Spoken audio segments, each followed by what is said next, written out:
Bismillahirrahmanirrahim. In the name of Allah, the Beneficent, the Merciful. My dear brothers and sisters around the globe, Assalamu alaikum. I am sending you my deepest greetings of peace and blessing here from the office of International Islamic Cultural Study Center. It is our duty and our concern that some light is placed on the situation which is going around in some of the Muslim countries. We have seen through the media agitation, demonstration, violence of all kind being carried out in these countries. Muslims seeking solution to improvement in their life, Muslims seeking solution to a democratic participation and having a democratic government elected by the people. They are really the best representative for all of them. Now we shall see and view from the Quran and from the Islamic history whether the democratic process exists within Islam or not. In other words, Islamic approach to democracy. If we look at the Surah 21:79, Allah subhanahu wa ta'ala revealed Bismillahir Rahmanir Rahim, wa kullan atayna hukmam wa ilma. Unto each of them we gave judgment and knowledge. This verse is related to the government or the ways of governing or the wisdom given to Prophet Dawood alayhi salam and Solomon alayhi salam. That each one of them was blessed by Allah subhanahu wa ta'ala with the knowledge of governing and with the wisdom.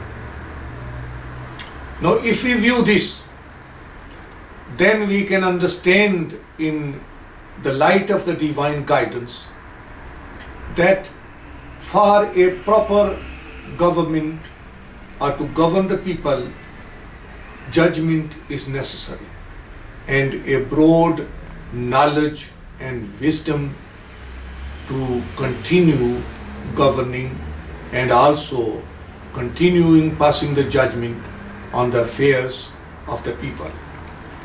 You see, one of the very important in Surah 39 verse 9, Allah subhanahu wa ta'ala revealed concerning the people in general.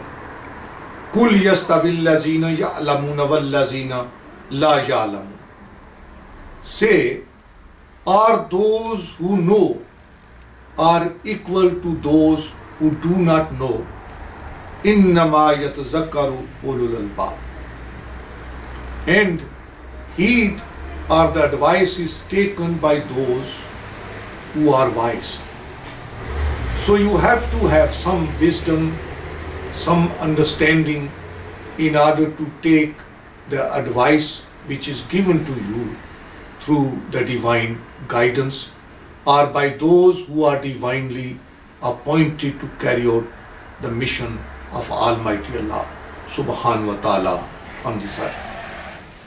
In this mission, why do you think the people uprising, the recent uprising which we have seen in Tunisia, we have seen in Egypt, we have seen people demonstrating in Bahrain, we have seen now a great violence taking place in Libya. You see, Ya Yuhallazina, in this Surah 8, verse 27, Allah subhanahu wa ta'ala revealed, Ya Yuhallazina amanu, La tahunu Allaha wa Rasula, wa tahunu amanatikum wa antum ta'alamun. Do not betray the trust of Allah. Do not betray Allah and His Messenger. And do not betray your trust with others knowingly. So what we are seeing is that the resources of the state are being absorbed by few. We are seeing that the power of the state in the hands of the very few. And people in general are not given the right to which they have. The first thing is for us to bear in mind our responsibilities and our accountability to Allah Azza wa Jal. Secondly, we need to see our following, our understanding of the way of the life of the Holy Prophet Muhammad Sallallahu Alaihi Wasallam. And thirdly, in the way of the trust, is that those people who have entrusted in us or have placed their matters in our custody, it is our responsibility to maintain the safeguard on those things. Now today we are seeing outcry by the Muslims and generally not being heard. Then what is really the situation? The situation is the judgment is gone wrong. People are not feeling their responsibility and accountability to Allah Azza wa Jal. They are not feeling their attachment with the Holy Prophet Muhammad Sallallahu Alaihi Wasallam. They are not feeling any moral sort of sympathy for whitewashing the rights of the people. Now we need to look seriously on these things in order to move further. Concerning the hikmah of government, or how to govern the people, or even to maintain a compatible leadership in view of the other leaders who exist around the world. Allah Azza wa Jal in Surah 2 verse 269 revealed, Yutil hikmata man yasha wa man yutal hikmata faqad khairan kasira. He gives wisdom to whom he will or whom he pleases, and he to whom wisdom is given, he truly has received the abundant goodness. So the goodness is not really getting around the people with the guns or ruling through a gangster type of idea or suppressing the people. But the goodness is in creating a spirit of happiness, creating a spirit of security, creating a spirit of prosperity amongst the community. That is the thing. You see here Allah subhanahu wa ta'ala revealed that the hikmah, the wisdom or the great understanding of the matters is a faqad khairan kasira. It is an abundant goodness. Many of the people which we have now rule through the power of the gun, and gun cannot feed the people and it cannot resolve the problems of the people.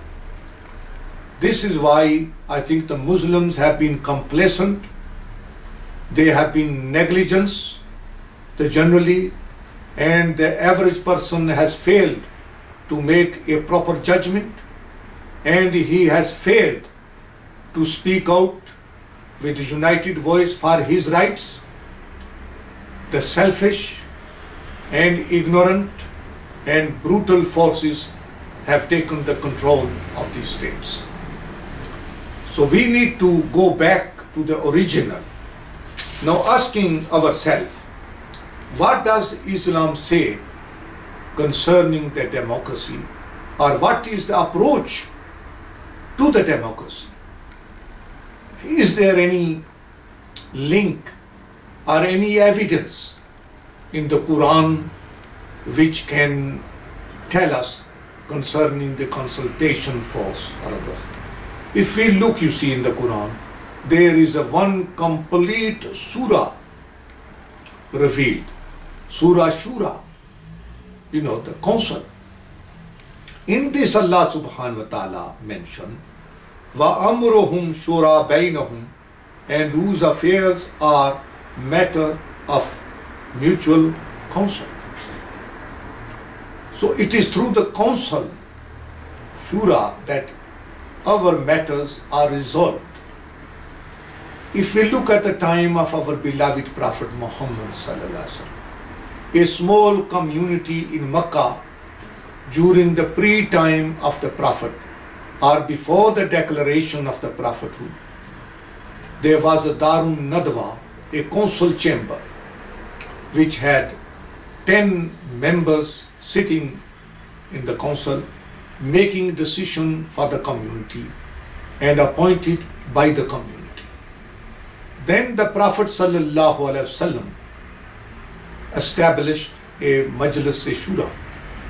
Now, because of the limited number of population, we have to look at the population which was very small in number.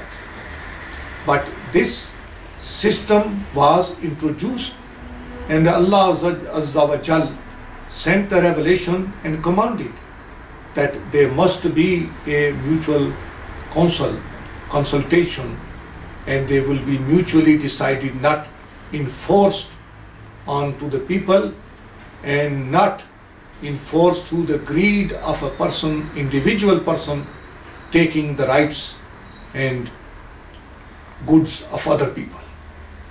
So this is the evidence, but we can blame ourselves, my dear brothers and sisters, who are rising for the democracy, that we have failed to develop the system. Look at the British people. For instance, once they formed the parliament, they, throughout the ages, they have been improving and perfecting the system so that people's representative come into the House of Commons, they make the law and the decisions for the people, which is necessary, and this of course brings prosperity into a different area, knowledge into a different area, and the needs of individual representative in his individual area are fulfilled by the state collectively.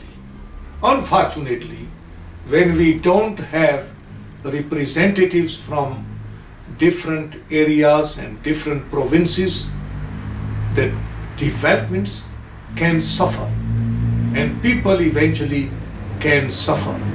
The security of the people can suffer. And the only easy and the way seen by the state or seen by those who are in charge of the government is through the power of the gun and suppressing the people. Now this cannot be done in modern times and be hidden, because the media in the world is on top and it exposes the crimes against humanity. It is able to expose the brutality committed against the humanity. It is able to bring out the ability of individuals, their incompetency, and their personal greed can no longer be hidden, because it is exposable through the power of the media, which Allah subhanahu wa ta'ala has brought into operation so that the people can see who is ruling them and who is being ruled. You see, when Bani Israel, one of the very old and famous nation, asked for a king, and Allah subhanahu wa ta'ala appointed their king.